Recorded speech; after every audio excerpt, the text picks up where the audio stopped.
কলকাতার খুব কাছেই গঙ্গার ধারে দারুণ সুন্দর একটি রিসর্টে যদি নিজের প্রিয়জনকে নিয়ে কিংবা পরিবারের সাথে ডে আউটিং কিংবা দুদিনের জন্য ছুটি কাটানোর ইচ্ছা হয়, তাহলে কিন্তু মাত্র কলকাতা থেকে 1.5 ঘন্টা দূরত্বেই রয়েছে এই দারুণ সুন্দর একটা রিসর্ট। কিভাবে যাবেন? খুব ইজি। শিয়ালদা থেকে ডায়মন্ড হারবার লোকাল ধরে চলে যেতে হবে কিন্তু ডায়মন্ড হারবার স্টেশনে। সেখান থেকে বেরিয়েই রয়েছে টোটো, ভ্যান, সেগুলোতে করে পৌঁছে যেতে হবে রিসর্টে। রিসর্টে পৌঁছেই ভেতরে রয়েছে একটি রিসেপশন। 2200 থেকে শুরু করে অনেক রেঞ্জের কিন্তু রুম রয়েছে। তোমরা তোমাদের পছন্দ মতো রুম কিন্তু বুক করে নিতে পারো। ব্যাক সাইডের রুমগুলো থেকে বেরোলেই রয়েছে এরকম সুন্দর একটা কমন ব্যালকনি। ব্যালকনি থেকে ভিউটা কিন্তু অসাধারণ লাগছিল। নিচেই রয়েছে এরকম একটা বড়দের পুল।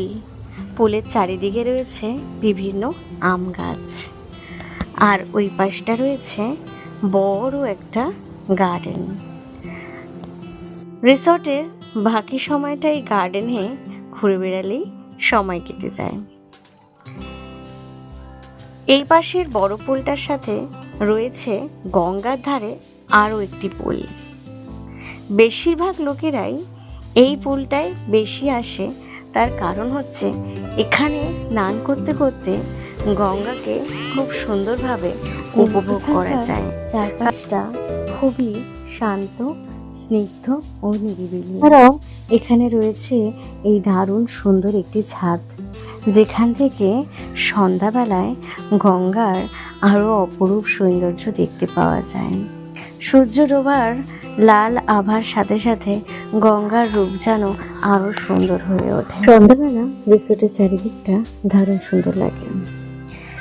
এই দারুণ সুন্দর পরিবেশটা উপভোগ করতে করতে কখন যেন একটা দিন কেটে যায় বোঝাই যায় না।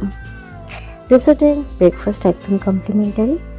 ব্রেকফাস্টে কিন্তু চা কফি থেকে শুরু করে বিভিন্ন রকমের পদ রয়েছে। ভিডিওর রিলটা কীরকম লাগলো অবশ্যই কিন্তু কমেন্ট করে জানিও। ভালো লাগলে একটা লাইক, কমেন্ট, শেয়ার করে দিও। চ্যানেলটাকে সাবস্ক্রাইব করে দিও। পরের